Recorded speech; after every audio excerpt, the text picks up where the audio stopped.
All right, and we are live. Alrighty, thank you so much, Liz. I appreciate it.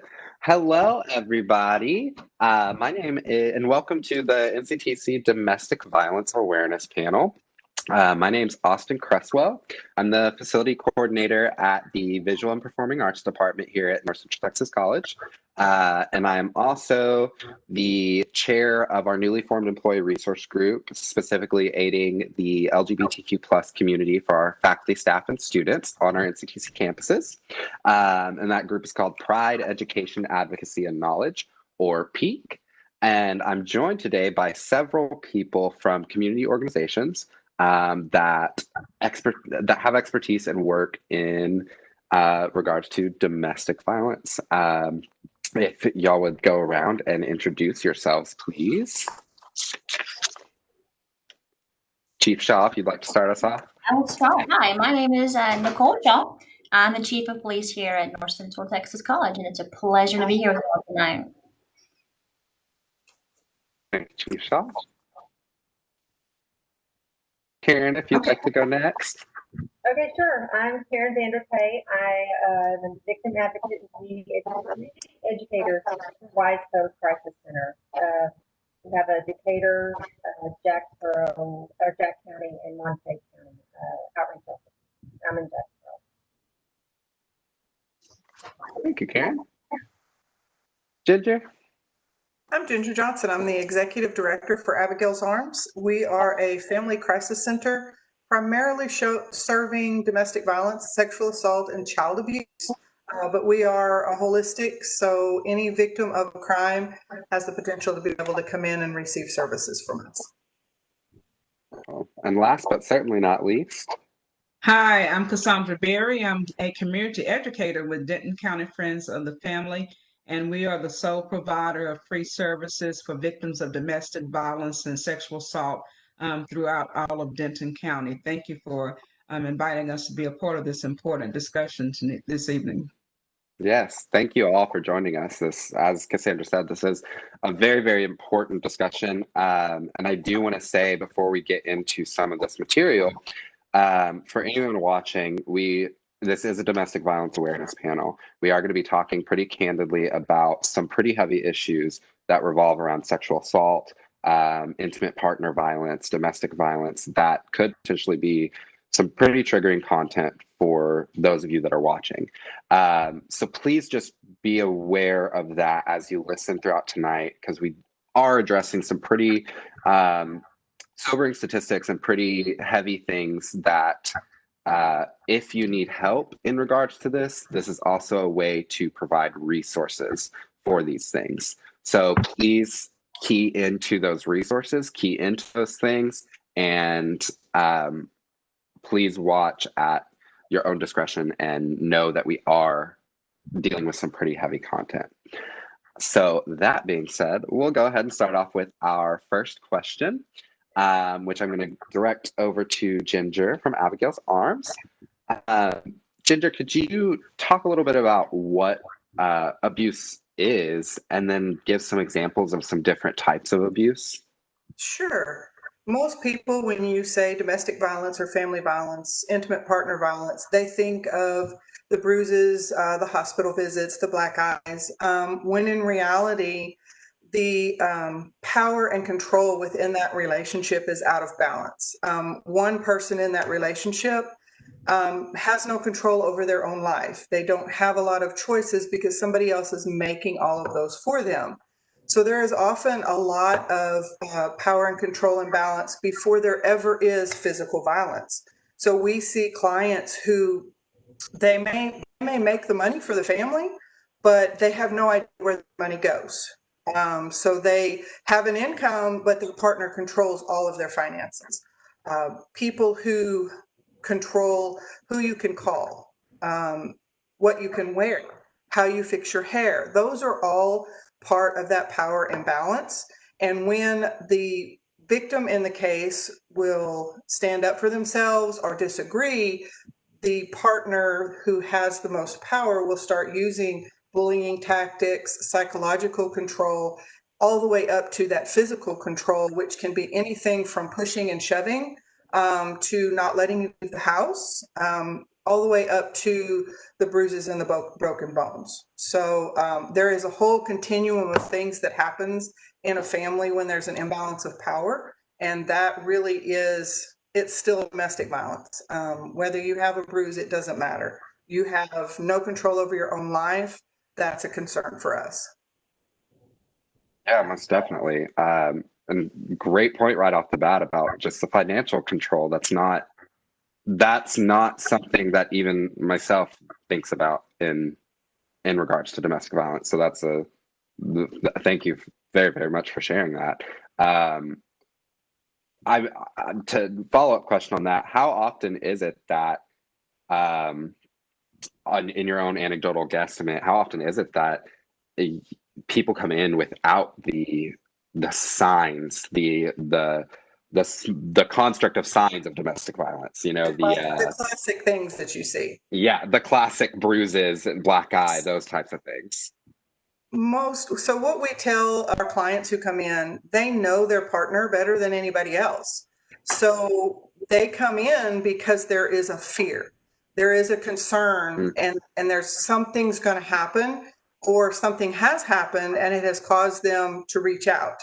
So there are times when we have clients come in and just simply the education about the red flags and about the power and control dynamics is huge for them to help understand that the pushing and shoving isn't always what it's all about. There are a lot of underlying things that can contribute to that.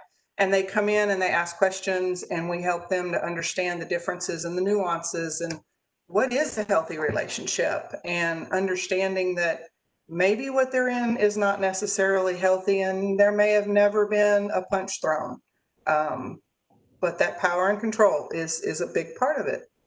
Yes, it is. So, for Chief Shaw, if you'd take a stab at, is there a difference among domestic violence, interpersonal violence, and relationship violence? And if you could also add on to that, what's the difference from a legal standpoint in your expertise as a police officer? In a word, there's nothing. The difference is nothing. It's just a matter of what you call it and what arena you're playing in. In my world, in the criminal justice world, we have assault, sexual assault. We just call it something different. It's the same exact thing across the board. Yeah.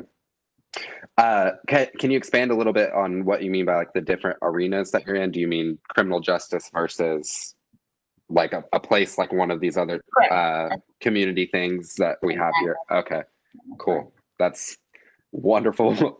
Wonderful succinct point of there's no difference there, because there's really, really not. And I know, Ginger, you mentioned this, but Karen, could you expand on what some of those red flags are and give maybe some examples of the red flags within a domestic violence situation? Yeah, absolutely. So even just defining what a red flag is, it's just a very subtle behavior that's indicative that they're trying to gain that power and control within the relationship. And it presents in several classic ways. One of the ways is jealousy, where Hollywood tries to make jealousy seem very glamorous and desirous, but actually it's very manipulative and scary. Whenever it becomes your fault that somebody flirts with you, or it's your fault that somebody looks at you, or anytime that your partner feels threatened by any time that you feel that you spend with your family or with friends that you had before you even knew that partner. That all jealousy is just a way of getting that control.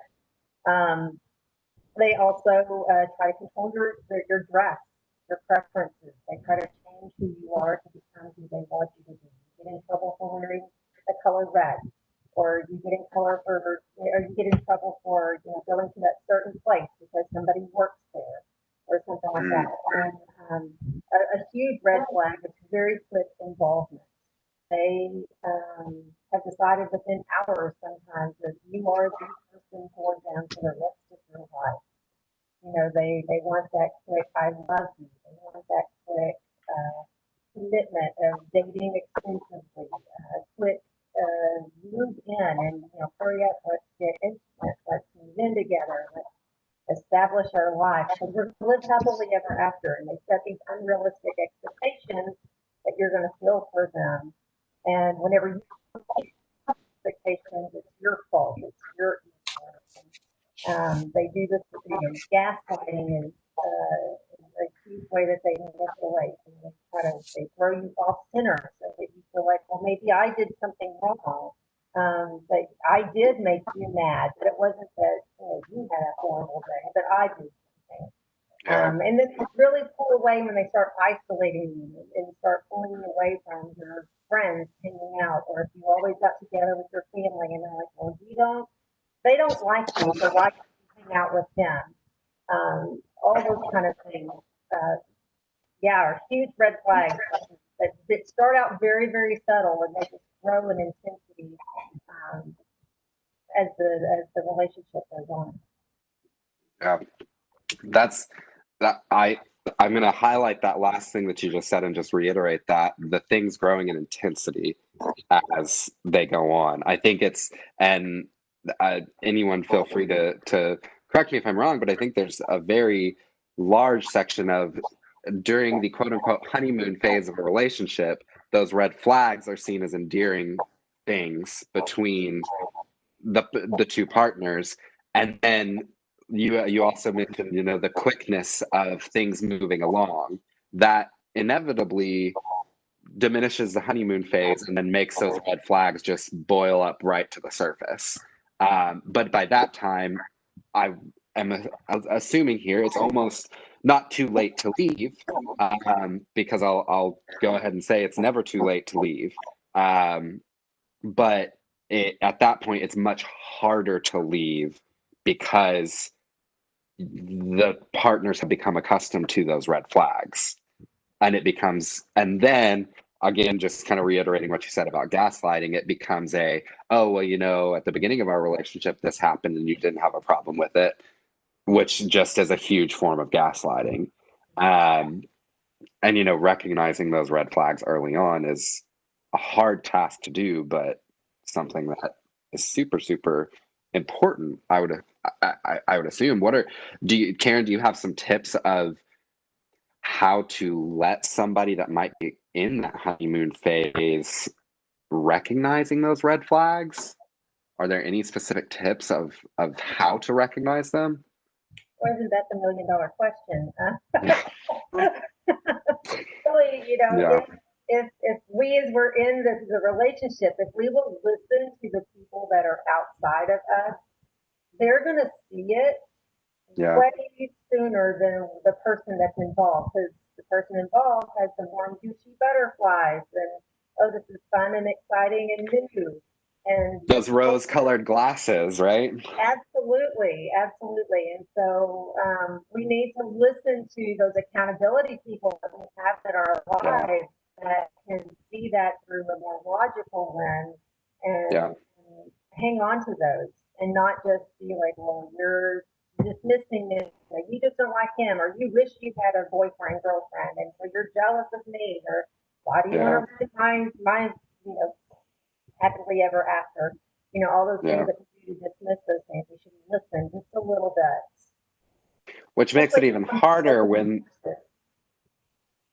that makes it even harder to further emphasize your point of the aggressor in this situation is trying to isolate, trying to keep those accountability voices away, So there's that aspect of it that it's, like you said, it's $1 million question of how to recognize it before it gets to the escalated red flags, before the rose-colored glasses come off and now you're just seeing red flag. But because to go along with that metaphor, rose-colored glasses are going to make the red flag disappear. For Cassandra, thank you, Karen, for all of that very, very useful information. Cassandra, are there certain people or groups who are more likely to experience domestic violence? Well, on average, 1 in 4 women will experience domestic violence within their lifetimes, and it's one of those crimes that happen across all races, gender, socioeconomic, religious backgrounds. Some of the research has shown, though, as relates to people of color, that African American, specifically women, are experiencing domestic violence at a rate of 35% greater than their white cohorts, with the Latinx community following immediately behind that percentage. But it is unfortunately an equal opportunity crime that happens regardless of the background from which you come. But those statistics have been remained constant with regard to the African American and the Latino population. Um, that some of these statistics are just leave me speechless in aspects of that because of how sobering they are. Yeah, and specifically to the LGBTQ community, it shows that the persons of color within the community experience it at a rate greater than their white cohorts, even within the LGBTQ community as well. Yeah, you have that intersectionality and the nuances of each identity added onto it to make it that much harder to get through the domestic violence, or compounds societal constructs, things like that, in regards to the LGBTQ plus community. If violence is experienced in the family of origin, Cassandra, is there an increased chance for violence in the future? And by family of origin, correct me if I'm wrong, but that's going to mean within their childhood, their example within their childhood, correct? Correct. Bottom line, domestic violence occurs because it's a choice, but it is oftentimes perpetuated by a visible violence within the homes. That's why within the department that I work at Denton County Friends of the Family, we go out and we make presentations as early as pre-K to start addressing what are healthy relationships, what are healthy boundaries. You made reference to the power and control wheel, using that power and control wheel to talk about the characteristics of a healthy relationship. There has been research to show that the impact of domestic violence on children in the home can begin as early as 6 months old. There's a video called First Impressions where there was research done on a response to domestic violence, and the two adolescent children, they were following them in their behaviors to determine if there were being microaggressive behaviors with their interactions with others. What they didn't study on the onset was the impact of that trauma on the infant that was in the crib that was 6 months old. And I think the report shows that around 4 years old, when they start interacting in daycare, that they start witnessing some of those microaggressive behaviors. So while the bottom line is a choice, because 100% time of persons who have witnessed domestic violence do not automatically also perpetuate that in their relationship, there is evidence, research to show that it can have an impact if you've been witness to it or subjected to it prior, as early as, like I said, 6 months old. Yeah. And I mean, in regard to that's something that if I'm a child growing up and all I ever see is domestic violence within my own household, I would imagine that it's very, very hard to break that cyclical thing of might be all you know, unless you're having someone like yourself or the Denton County Friends of the Family that's coming in to say, here's representation of what healthy relationship looks like. Right, and we offer free counseling for our clients, and the secondary clients are typically the children, and so we start with counseling as early as 3 years old, just to start intervening with what they have been witness to hopefully offset that generational occurrence of domestic violence within that family. Man, it's overwhelming, yes. It's very overwhelming, and I just want to take the moment to commend all of you for doing the work that you're doing. And I'm sure I'll say this again throughout, just because I couldn't imagine having to the strength that it must take for you all to combat this every day, let alone the strength for the people experiencing this domestic violence and the generational things. So for what it's worth, I commend all of you for that. but wow, just a lot of statistics being thrown out that I'm just like, wow, this is mind blowing how devastating those statistics are, and how much of an epidemic domestic violence really is for families generationally for those things. Again, Cassandra, another question for you, just to highlight this, because this might be a stigma of society or a construct of society that is had is are men victims of domestic violence also? Yes, men can be victims and are victims of domestic violence at a rate less than females, but still are and have been subjected to the victimization of domestic violence.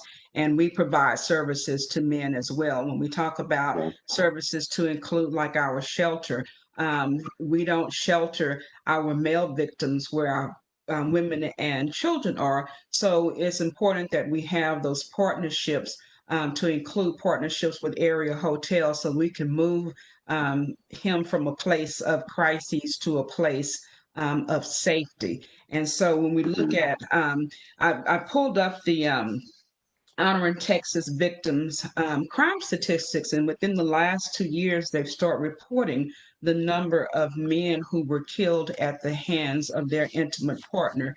In 2018, there were 32 men who were killed in a relationship violence context, and as on last year, well, last year being 2019, there were a total of 31 men who were killed by their intimate partner. So yes, men are victims of domestic violence, and services are provided to them as well, because of an intimate partner relationship, regardless of the gender identity roles, it still are the same dynamics. Yeah. I curious about those statistics that you just gave. Does it happen to, and it might not, and that it's okay if it doesn't, but does it happen to break down those victims of those fatalities? Did it break down the orientation of those relationships, whether they were heterosexual relationships, LGBTQ plus relationships, Yeah, or is within it? the LGBT community, it gives us statistics. It shows that for the LGBT community, there was one woman and 3 men that were killed, and the woman that was killed by her wife. 2 of the 3 men were killed by a boyfriend. One was an ex-boyfriend, and that's for the 2019 statistics. Wow, man, that is. And I'm sure, is there an aspect of the data gathering for men being victims of domestic violence? There tends to be a stigma that men are less likely to report their domestic violence issues. So does that have a play in one, why are they less likely to report? Could you get some information on that? And then would that also have a play in the lesser statistic for men being victims of domestic violence? Well, on average, the number is lower. As the research across Yeah. the board shows that the perpetrators are primarily men. But with Right. regard to the reason for not coming forward to report, is similar to that of either even underrepresented groups, marginalized groups such as African Americans and Latinos, and that there's a lot of stigma. The belief that I won't be believed as a man, the embarrassment from being victimized, be it the perpetrator was male or female. There aren't resources available to me because I am a man, and so all of those play into why a male victim, may not come forward. I mean, I And have to also, imagine. I'm sorry. Also, there's No, you're fine. when we talk about the LGBTQ power and control wheel, some of the power and control tactics that are used there, if the person has not come out to their family or friends, that they will Yep. be outed, and so there's then also a hesitancy to come forward and seek services and report. Most definitely. With that, what are some of the resources for those within the LGBTQ plus community experiencing relationship violence? Well, there's various groups. Our agency are going to provide services, those free services, to include counseling, to include Mhm. shelter, to include advocacy and helping with any protective order that may need to be filed. Any Yeah. issues related to child protective services or any legal issues that may be involved with the trauma. But like with every other group that we work with, we always establish partnerships. So your organization being informed, you may be the first point of contact for someone to come and say, Yeah. hey, Austin, I'm a male, but I'm experiencing relationship violence with my boyfriend. I don't know if there are resources available to me. So getting out into the community and establishing those partnerships and those networks that people may go to initially before even knowing that we exist or to come to us, it's important that we keep our partnerships and relationships informed about the services that we provide. Yeah. And I'm gonna also direct that same question to Karen and Ginger, if you wouldn't mind, if y'all have your organizations have resources for LGBTQ plus and other marginalized communities, what are some of those things? Go ahead, Karen. Awesome. I'll let you go first, but okay. A client for us is a client. Like they have the same resources. We do have a place in our shelters that we have in Wise County. We have Yeah. a place that we can put over to one place where men can be separate from the female clients that we may have there. But we have the counselors available, the advocacy. There's no judgment or discrimination or anything honestly within our group. They come in with a client and as a client, we do everything we can to help them. Yeah. That's wonderful. That's wonderful. I know that it's wonderful that the client is a client no matter who they are, creed, walk of life, whatever, because domestic violence doesn't discriminate. It does affect all of us. Affects different communities in different ways, but I do very much appreciate that, and I would be willing to bet that people within marginalized communities or anyone experiencing domestic violence would also appreciate that. Ginger, do you want to touch on some of the things that y'all offer in that regard? Sure. Much like everybody else said, a client is a client. The criteria to receive services: have you been hurt by another person? And then from there, we're going to sit down and your services are going to be tailored to what your needs are. So all of those nuances, your relationships, your ethnicity, any of that, we're going to base our services on what your needs are and how we can support you and lift you up and help you move forward from the place that you're at, no matter what the circumstances are. Yeah.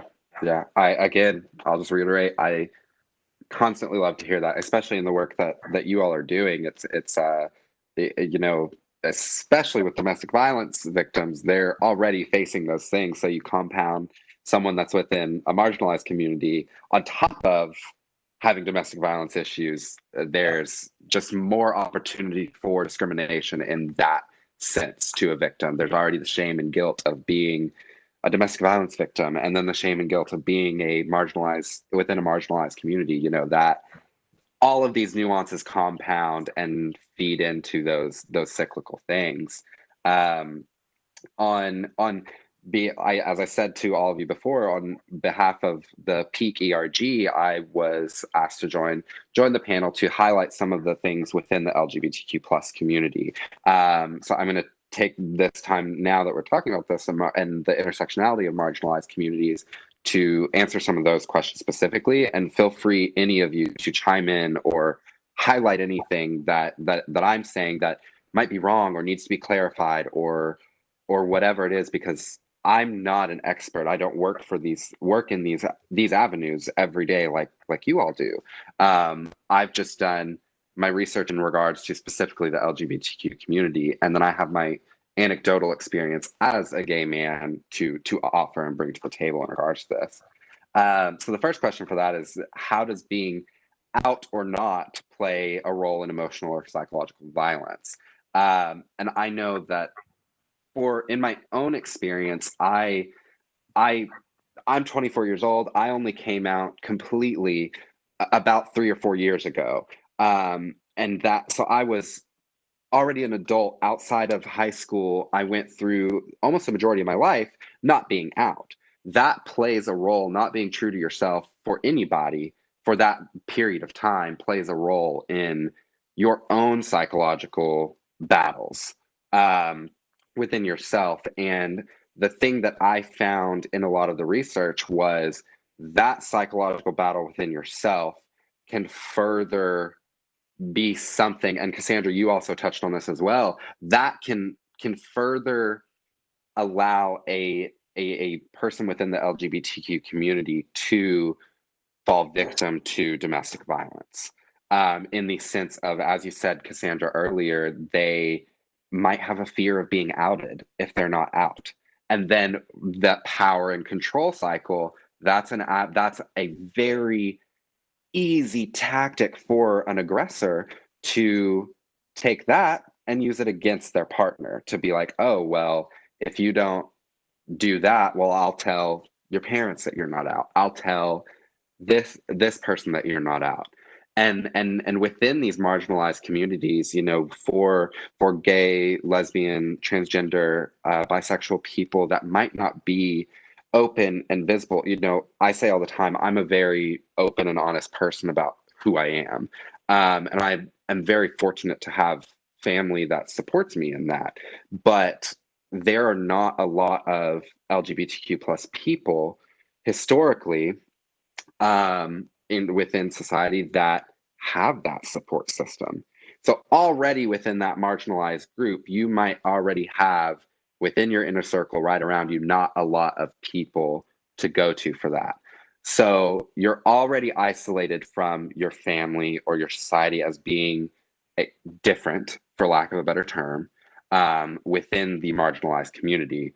So that I'll touch on the isolation of the red flags, isolating from your family. If you're further isolated, if you're already isolated, it would be that much easier for someone to isolate you further from society, from your family, from, you know, I grew up Catholic. I grew up very religious, and I am not, by no means am I knocking a religious community, but historically that is not a place where LGBTQ plus people are able to thrive in or be out in the open in. So if that's something, if a religious community is something that gives an LGBTQ person strength, and they're not able to be visible within that community, then they can further be isolated from that community that's giving them support, which, correct me if I'm wrong, it's just this vicious cycle of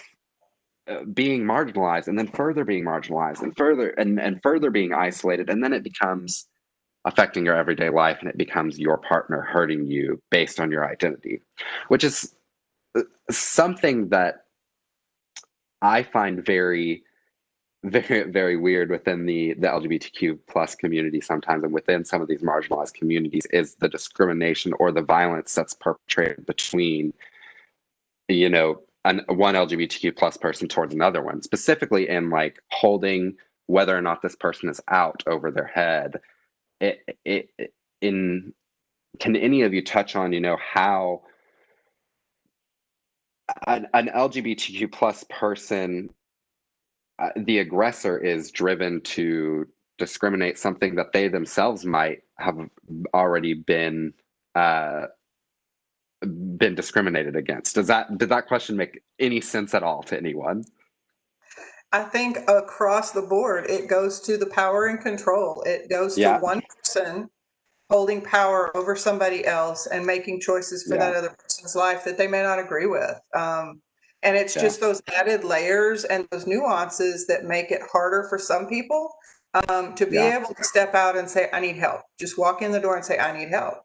Yeah, and just like within any other relationship, if someone has more income within the family, to hold that, financial abuse Mm, occurs within 98% of the cases of domestic violence. And so maybe the person within the LGBT community, maybe that person feels like their partner is accepted because of being gay, but if that person is also bi, then they feel like mm, they may be rejected or discriminated against. They may hold that against them as well. And so, as Ginger has said, there are all these multiple intersections of a person's identity, and even within what we call those groups of Black, Latino, GLBTQ, and everything, hmm discrimination can still occur within that, where power and control is used even within that that group of people. Yeah, yeah, and this brings me to that's a wonderful point, Cassandra. The other question revolving around the LGBTQ plus community, that was presented to us at Peak was some of the myths surrounding LGBTQ plus relationship violence. And within this research, the myself and the Peak group also included research about the intersectionalities of those identities. So I'm just going to highlight some of the myths and then some of the statistics that we found. If any of you want to touch on that, I would be please do. A lot of these myths around the LGBTQ plus community and their relationship violence basically works off the assumption of applying heterosexual norm to the LGBTQ plus community. Of you've all talked quite a bit about healthy relationships and representation of healthy relationship, and it goes a step further for the LGBTQ plus community in regards to myself as a queer person. I look around and I see, I can count on one hand the amount of LGBTQ plus relationships that I see around me in my daily life. Not celebrities, not anything. That's something that's accessible to me. And then other than that, there's not that healthy relationship model. And whereas in the society that we live in, that is predominantly heterosexual, there's seemingly more access to the healthy relationship model of a heterosexual norm, but applying those heteronormative things to LGBTQ plus relationships often creates a lot of these myths around the LGBTQ plus community and around other marginalized communities as well. Is applying that average of what society and the average person thinks a relationship might be versus what a healthy relationship actually is.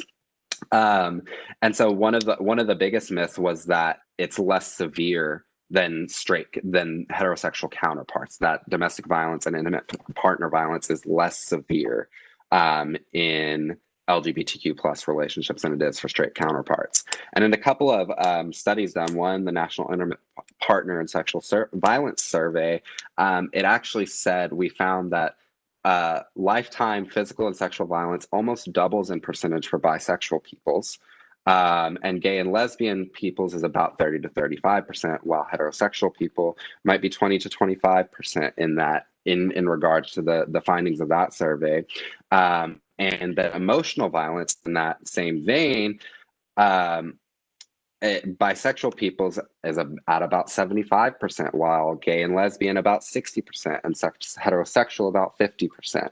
So there's quite a big difference in those findings of LGBTQ people's what they're experiencing versus their straight counterparts. And I don't mean any of this to, like we've all said, domestic violence doesn't discriminate. So it's not like one situation of domestic violence is worse than the next one. There's no comparison. It's all horrendous things, but just highlighting some of those intersectionalities of these things is very important to let people know that how widespread this is.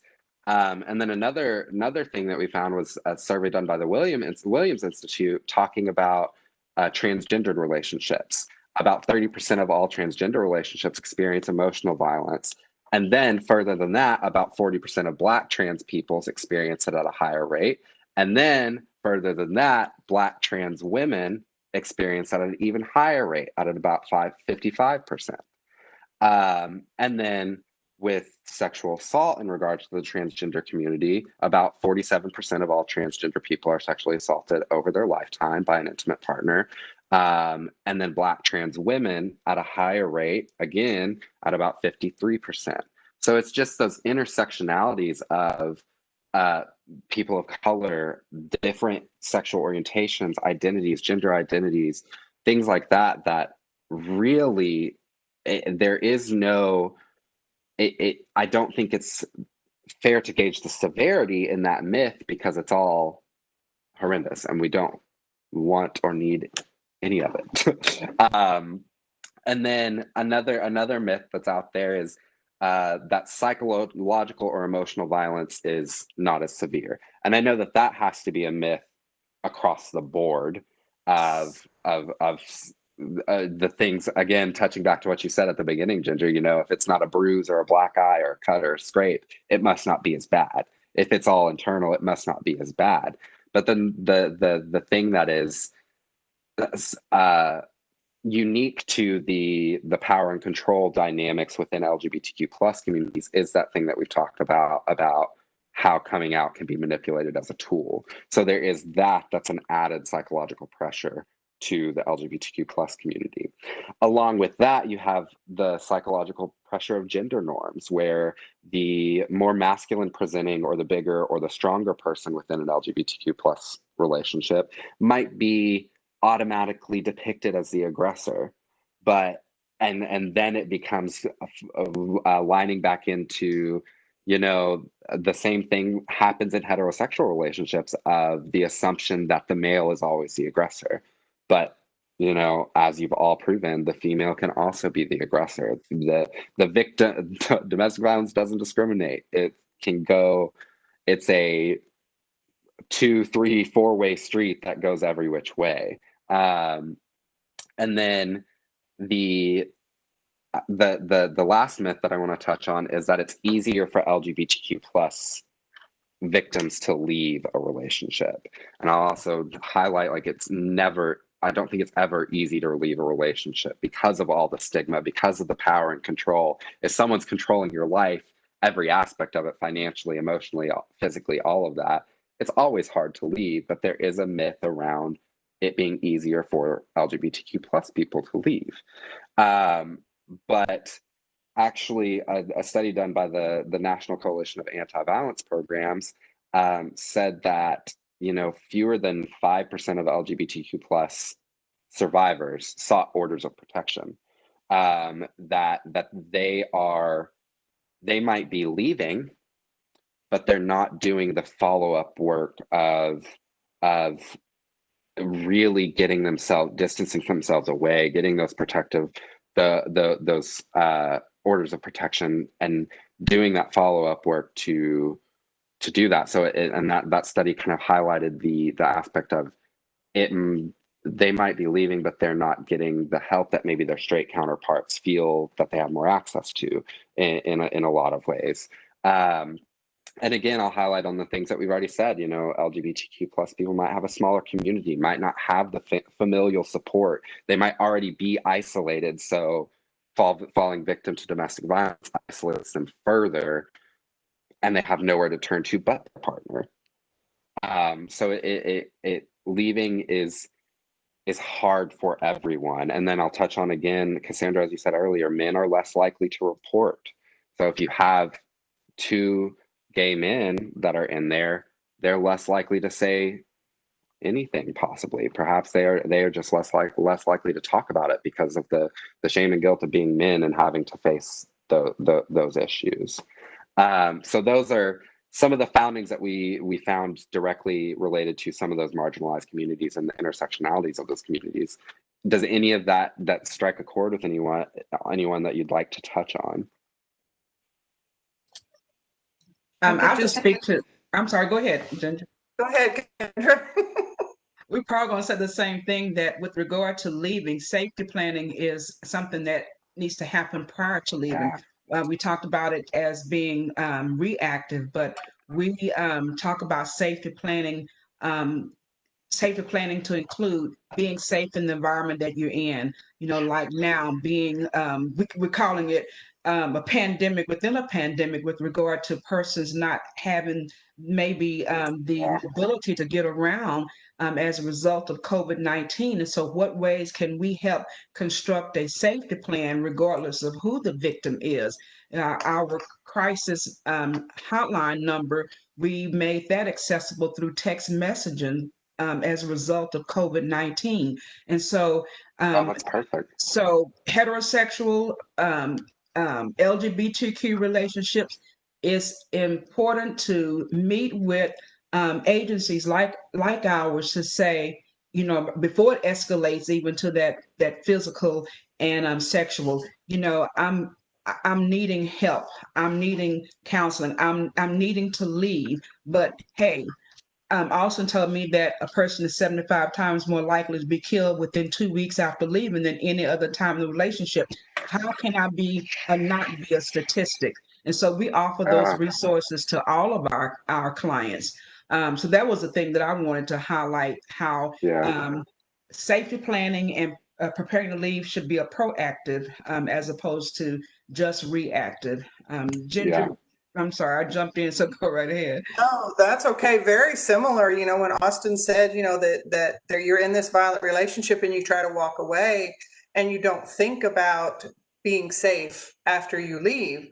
But statistically, is the most dangerous time for anyone who leaves a violent relationship because their partner has lost control of that relationship. They get desperate and they do things without any thinking or any forethought. So whenever a victim comes in and says, I'm still living in the household and I'm thinking I need to get out, we're very proactive. Every one of our agencies is going to look at how can you put in place things that will help you to stay safe while you figure out how you're going to leave. But a lot of people, it's that emergency situation. Something's happened and I've got to get out, and they run. But then if they don't come in and get that support, they don't even think about how to keep themselves safe. It's literally, how do I start over? It's not, how do I keep myself safe? And so that's a big step that people kind of miss when they do decide to leave. And sometimes there's some lethality involved in that. Cassandra, I just want you to reiterate that 2 week after you leave statistic. If you could just repeat that statistic, because it really highlight the importance of that safety plan. Every time I say it, I'm just overwhelmed by it, because the reality of someone being 75 times more likely to be killed within the 2 weeks after leaving a relationship than any other time being in that domestic violence relationship is huge. And, we are advocates at each of our agencies, like Ginger was saying, being proactive, safety plan.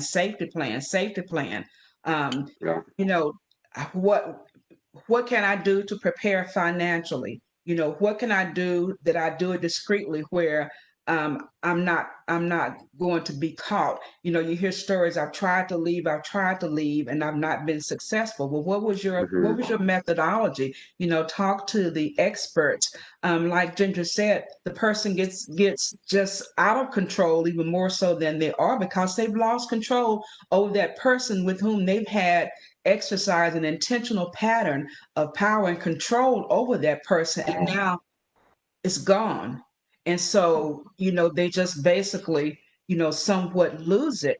And so it is very critical that people enter into assistance from my agencies early on at that verbal level, to start talking about, if this continues, if this escalates up the ladder that may result in my death, what can I do to be best prepared? I remember sitting in on one of my first intakes, and a woman had moved from out of state here, and she had copies of her records, her bank statements, the records of her children, finances. She had discreetly prepared all of those. She had made arrangements with a family member, where she moved to here. She had talked to the agency there. And, it's things like that is going to reduce the likelihood of you being that statistic that I quoted. Yeah. Ginger, Yeah. Karen, anything you want to add to that? Because that is so important. Safety plan Yeah. is so important. I'm gonna actually direct something to Karen real quick in regards to that. In what's it, that safety plan is vastly important, but in touching on the safety plan, Karen, can you also touch on, what are some of the reasons why people might stay in a domestic violence situation and not seek that safety plan, not seek that way out? Sure, and a lot of that's already been kind of been Yeah. on. A big part of it is fear. Fear of the unknown. Sometimes, until they get into that crisis situation, like, I got to get out, or it's life or death situation, they have to escape. Like they think, this I know how to deal with. Out there, like it's too unfamiliar. I don't know what to do. I can Yeah. handle this. Even though this might be better, it's still scary. Even in a healthy relationship, a big move to a whole different community, that's a scary thing in itself. So doing it in a crisis situation just makes it even worse. Yeah. And then, there is the fear of, seeking any kind of help from retaliation. And what Cassandra said, the statistics are just astronomical. Even for the whole first year, I saw stuff, it's 500% more riskier for them, and it's taking the whole year as a lump of time, that there's still retaliation, not just in 2 weeks, but, for 365 days. That's a long time to be under that kind of stress. That's And a long time. yeah. And And your audio kind of cut out, so I want to reiterate that statistic, or it cut out for me. I don't know if it did for the audience, but you said it's about 500% more likely that retaliation will happen within a year after leaving. sure. Yeah. Oh my God. Yeah. And so, and then, there's the fear of, being alone, the stigma of, oh, you couldn't handle that relationship, or, if this is their second or third or fourth or multiple failed relationships, and they have that stigma that they have to live up with. Like, there's so many things against them that sometimes it's better to pretend everything's better and stay. And then, we talked about the honeymoon stage at the beginning of a relationship. Well, there's a honeymoon stage within the cycle of abuse. After each incident, there's another honeymoon stage that the abuser reminds the victim of, this is who I am, this is who you fell in love with at the first time. So then you have those heartstrings pulled back in of, well, maybe he's going to change now. Maybe this time's going to be different. This time I can be better for him or her. So they pull on those heartstrings, and then if you add that generational part, as they grew up with abuse, well, they really kind of think, well, this is okay. This is just how this is just how we do things, and let's just wait it out. It'll get better. There's with the gaslighting again, like their abuser convinces them, like, you're not going to get any better. You're not worth anything different. This is as good as you're going to get it. No one's going to love you like I'm going to love you.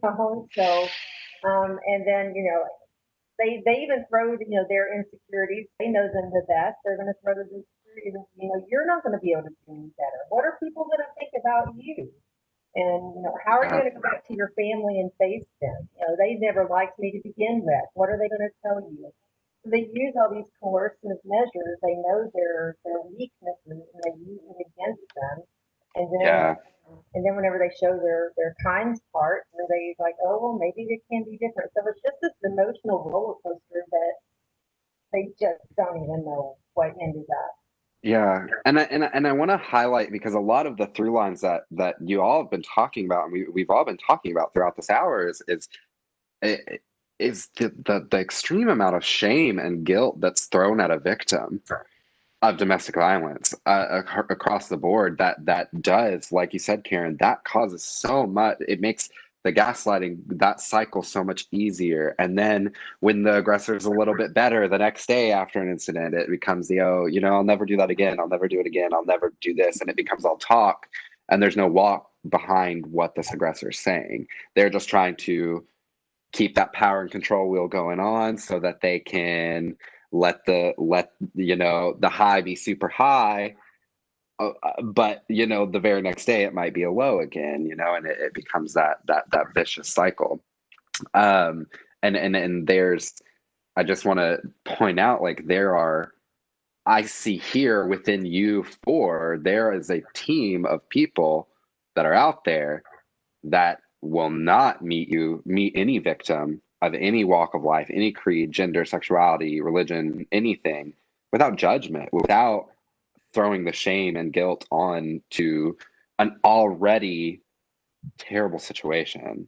That y'all are perpetuating any of that psychological shame or guilt. And I just commend you all very, very much.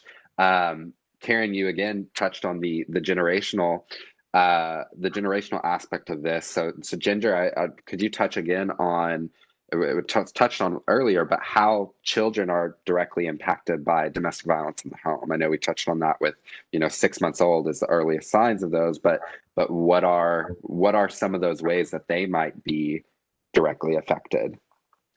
I use a lot of the same video that Cassandra was talking about, the first impressions, talking about how children's brains develop, and they're living in constant chaos and never learning healthy coping skills throughout their life. It's going to affect how they deal with stress, how they deal with relationships, how they deal with the pressures at school, because they've never been able to settle in and learn from healthy relationships how to have healthy relationships.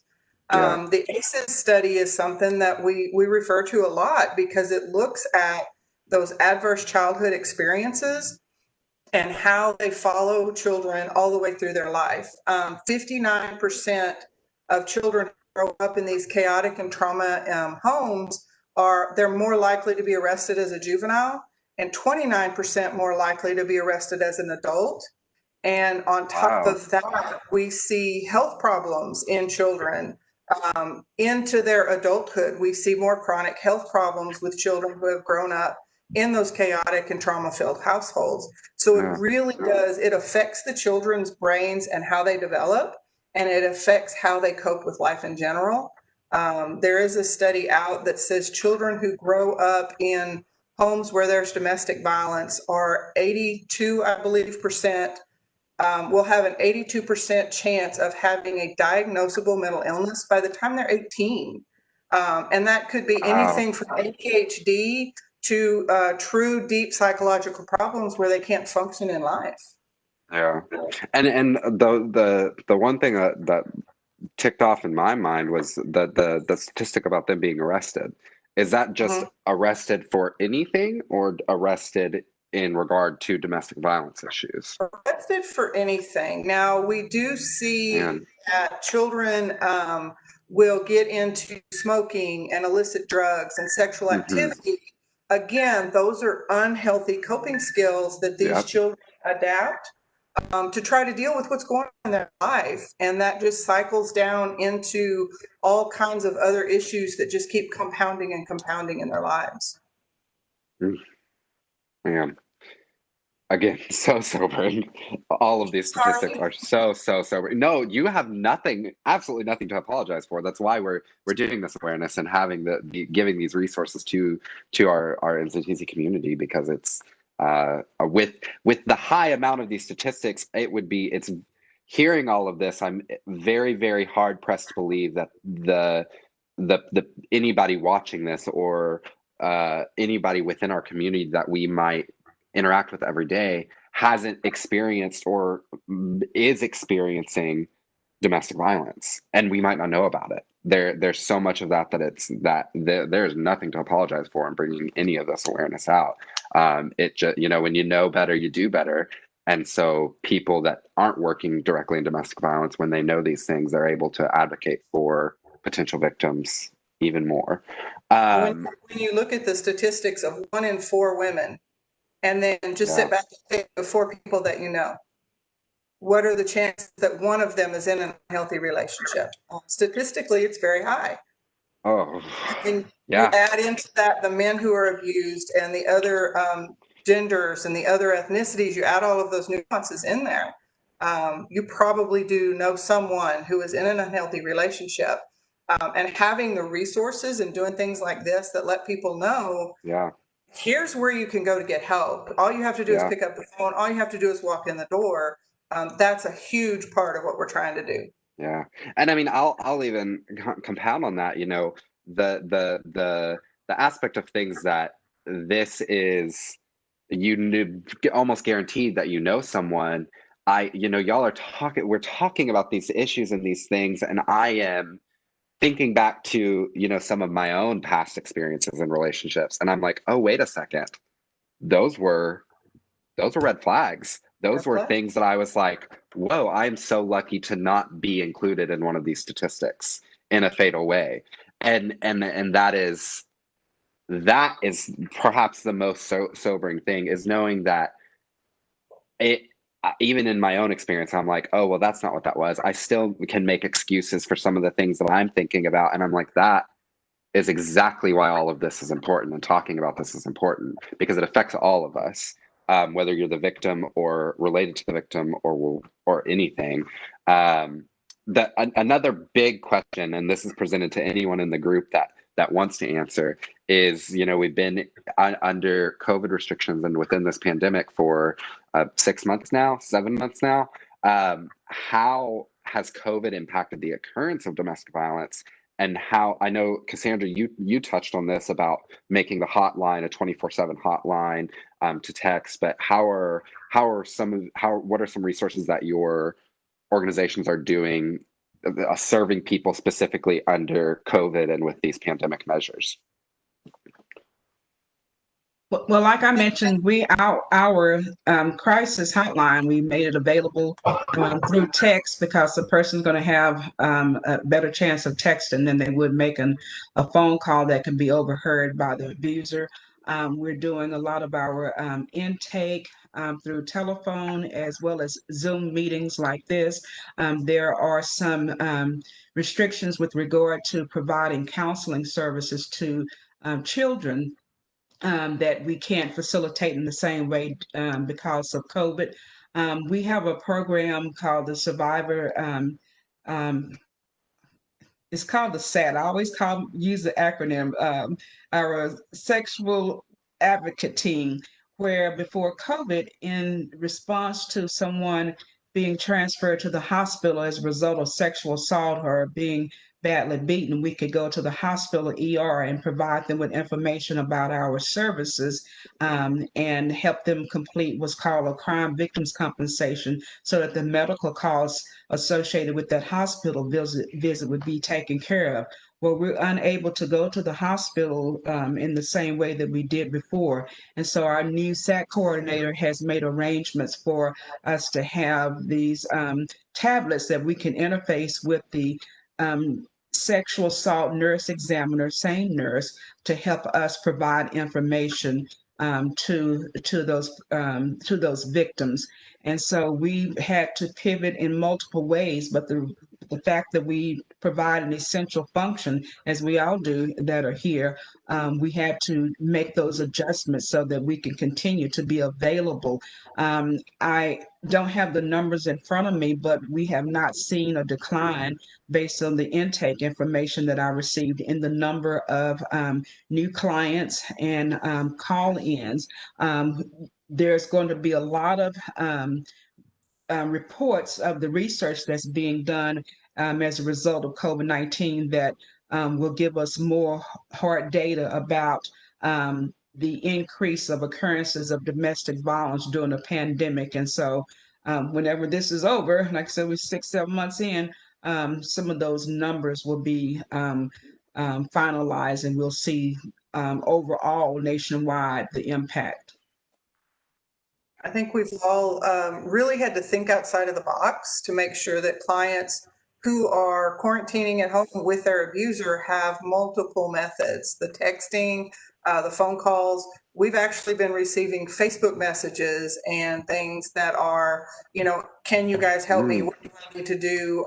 Things like that. So multiple ways for people to come in, and then also multiple ways for us to turn around and provide services. So she said using Zoom or Doxy to be able to see in the household and talk to the clients and make sure, that they're doing okay, even when they're not comfortable coming into the building because of their fears of COVID or anything else out there. So lots of different ways for clients to connect with all of our agencies and reach out and get help. Karen, did you want to add anything about those COVID measures and what y'all have been doing? Well, it's a lot of the same as what Cassandra and Ginger also said. We're doing more telephone conferences and Zoom meetings and things like that. And takes over the phone. We did crunch some of our numbers. We had a candlelight vigil here last week, and so we looked at what we had done in 2019 compared to what we've done so far this year, and we have almost done what we did last year and the volume of calls. I'm not going to try and throw that number out, but it was probably 80%. I'm not throwing out those numbers. I shouldn't do that. But we have matched. Gosh, we've done more this year than what we did last year already. Yes. I'm trying to say that more professionally and mathematical, but it's anyway. Yeah. But I mean, that's a great, succinct way to put it. So the first part of the lockdown, our numbers went dramatically down, and we were kind of all sitting around twiddling our thumbs thinking, what's going on? But then as things started opening up, people started coming out, and so basically in like the 4-ish months after things started opening back up and such, we saw the same amount of volume as what we saw last year in 12 months. That's what I'm trying to say. That's thank you. That seems to be the through line for all three of your organizations. And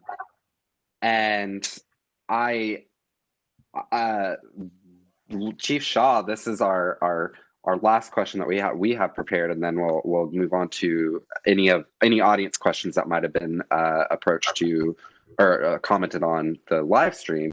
Can you explain some of the criminal aspects in interfering with things interfering with a 911 call, and then explain some of what the protective order versus a restraining order, and those are the things that really also play into safety plans that our three organization representatives were talking about. Can you explain some of those criminal and legal aspects of those things? First and foremost, I can't say enough about these ladies and the services they provide. Most of the time, the police get there because someone called 911 because something tragic has happened, typically an assault. But when we leave, we pack up and leave, and that victim is left there by themselves, and that whole secondary victimization starts. They're victimized by the criminal justice system, where the offender seems to have all the rights and privileges, and this victim is just left with nothing. So kudos again to these services that really take these victims by the hand and lead them to healing. So all the kudos to them. But so, like I said, we get called out typically for an assault. Domestic violence, that's what we call, that's our name for it, is an assault.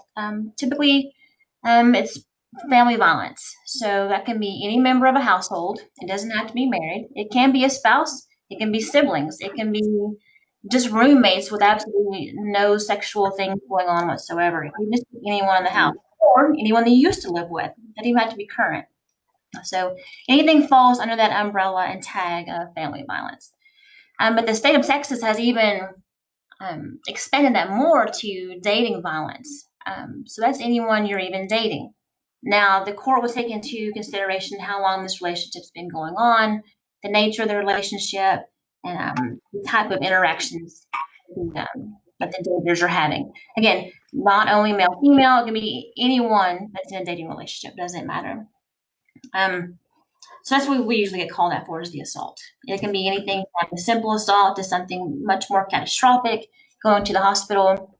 And like was said, especially in sexual assaults back pre-COVID when the world was normal, we used to have advocates that would go out and stay with these victims in the hospital. I mean, hospitals are big, scary places, and we get that.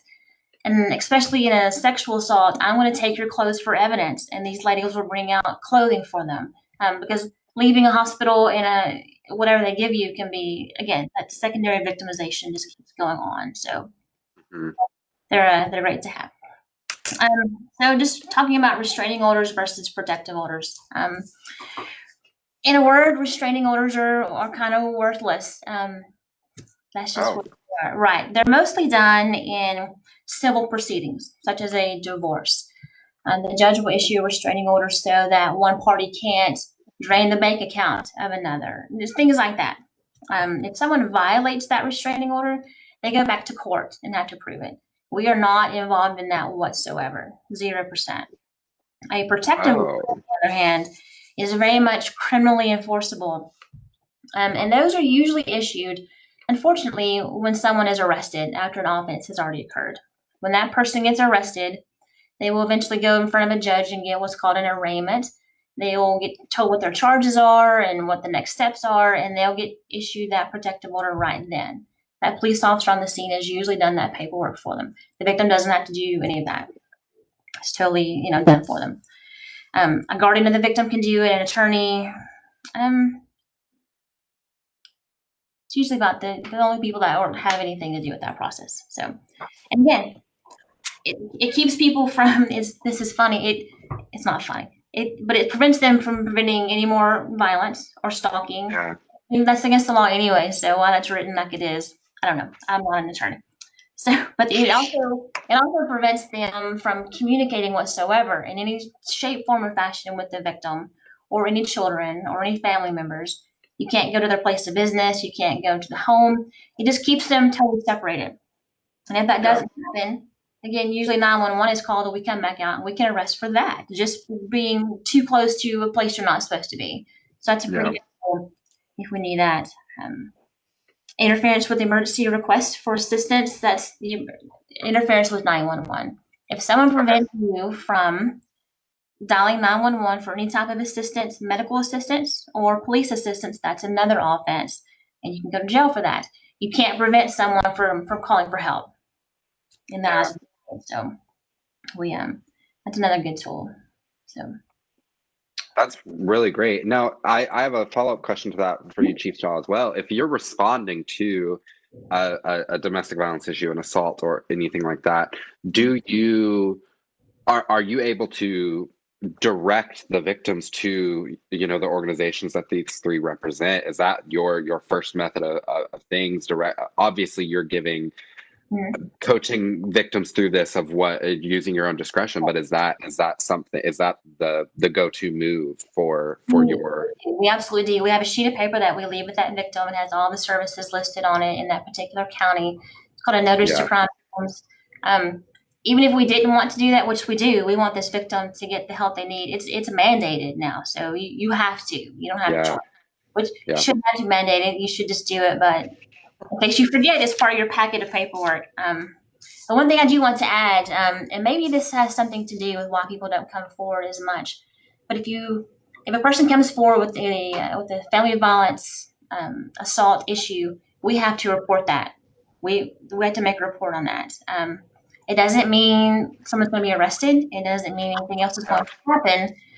And that's kind of where we try to give that power and control back to the victim, where they get to make some decisions on their own behalf, depending on the severity of the assault or the offense. Sometimes the state will pick that up, even if the victim says they don't want to prosecute. Many times I've seen where this offender will, intimidate and get that victim not to file charges, and so it goes away. But that's not the case anymore. That the state will pick that up. So we have to report it. And like you said, sometimes different genders, particularly men, don't want to have that reported. They just don't want anything to go down in a permanent record like that. Right. So we don't see that very often. Yeah, it's an aspect of it. Mhm. They don't want to speak it to existence, because if you Right. speak it into existence, it's something that's valid. Mhm. On that note, thank you all. That was the questions that we had prepared for us. Again, I'll reiterate Chief Shaw's aspect of that is you all are doing, and Chief Shaw, I include you in this as well. Like you're doing incredibly important work in all of these aspects. We did have one audience question, so I'll pose that to all of you. Can those who may not have excuse me, those individuals that might not have a green card, can they still utilize your services, and can they file protective orders? Are their services available in the same way? I get to the scene, I ask what happened. I don't ask, where's your residency, where, Yeah. I don't care. Like they said, a client is a client, a victim is a victim, and I'm there to help whomever, no matter where they came from, what their status is. Yeah. Yeah. Absolutely. The same It's for the us. same Same for us too. That's wonderful. Liz, there were no other audience questions. Anything else from the audience? Any viewers have any other questions? Now's your chance. Yeah, no, we had so many people thanking you all for your time and just reiterating how helpful the information was. So just want to thank you. I think you're helping a lot of people with that. And the comments are definitely saying that. Yeah, I mean, and thank you so much on behalf of NCTC and the community that we serve, our faculty, staff, and students. Thank you all so much for joining us. I know it's been said multiple times, but I don't think it can be said enough. You're all doing phenomenal work that is vastly important, and I think that is very highlighted in all of the statistics and all of the information that you've all given tonight. And I also want to say to our NCTC community and staff, you have people within your faculty and staff and students that can help with this. We have these resources, we have these contacts that we can direct you to in these things. And I believe Liz has probably included some of those crisis numbers that these individuals have. And as always, if there's a direct emergency, call 911. Chief Shaw has given some great resources of what happens in that instance. Remember, there's no shame in being a victim of domestic violence. That is a reiterated through line throughout tonight. And just reach out. You're not alone. No matter how much you've been isolated within that power and control cycle or whatever the circumstance is, you're not alone. And there are people here for you. Again, thank you all for coming and watching this live stream tonight. Thank you to all of our participants. We can't thank you enough. Thank you, Liz. That's gonna wrap up our domestic violence awareness panel for tonight. Thank Thank you. you. Thank you. For inviting us.